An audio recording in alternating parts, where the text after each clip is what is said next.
There's a huge controversy around the deportation of a British MP, a Labour Party MP, Debbie Abrahams. In fact, she was deported from the New Delhi airport earlier today. She's put out a series of comments on Twitter after she was put on a plane to Dubai.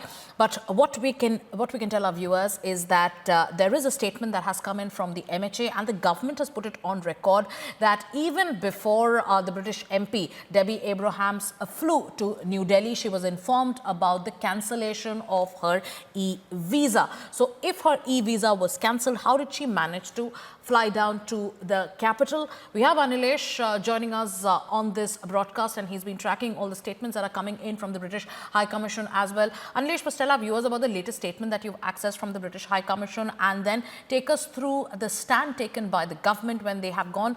They've put it on record that Debbie Abrahams was informed in advance that her e-visa was cancelled, and this was informed to her even before she flew to New Delhi.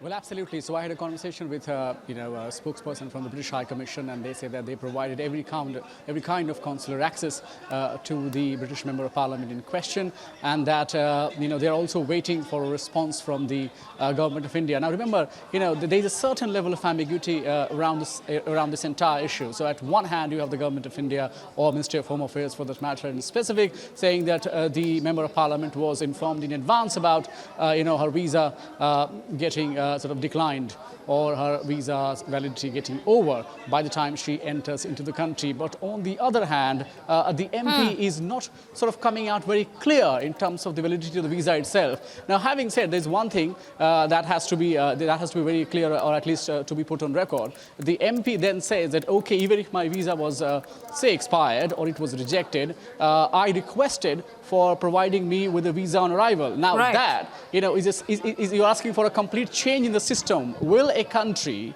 go on to change the complete visa system for just a Member of Parliament whose visa hasn't expired and give her something? That is not for the official sitting at any international airport in the world to decide, because certainly it's not a dictatorship where somebody can call and say, oh, let her in. It doesn't work. Certainly doesn't work in India, and certainly not in countries like United Kingdom. Even in her own country, suppose you went tomorrow with an expired visa, or I went there, we'll be sent to jail. Now, as far as the process of informing her regarding the cancellation of visa is concerned, right, that is something that must be documented. I mean, we are waiting for any sort of document that could prove that the MP was well aware of the situation. Now, as far as the MP's situation right now is concerned, she is on her way to Dubai. Once she lands, we will be able to understand whether she was officially informed or not.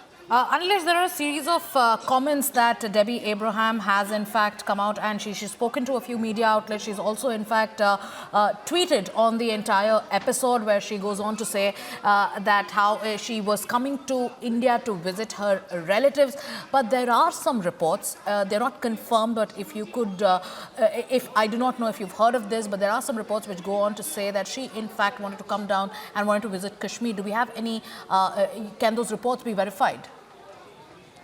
Well, there is a silence. I just spoke to the press secretary. He answered all the questions regarding it. But when I encountered him asking that whether there was a plan to go to Pakistan-occupied Kashmir, he has not answered. He went completely silent. That tells you that if there was a clear motive of just visiting the members of the family based in this country, then it would have been a different case. But the mere silence that we get, in the conversation with the press secretary tells you that there was something else. Whether there was something else, we don't know. But yes, he has not answered it. He has answered every single question I asked about the visit. In fact, how she was treated like a criminal at the airport, and how she was, asked to sit in a secluded area or a cordoned off area where the, illegal immigrants, as if they would be detained and kept under surveillance. So the press secretary has answered all the questions, but in this specific question of whether there was a plan to visit Pakistan and Mr. Kashmir, we have not heard anything, and that tells you that there must be something behind it. Absolutely. There are some pictures on her Twitter profile which in fact show her in fact making an address during what Pakistan called the Kashmir Solidarity Day. We will tell our viewers more about that. Anilesh, give me a close watch on that story as well. Let's also tell our viewers about some other stories that we're tracking here on Republic.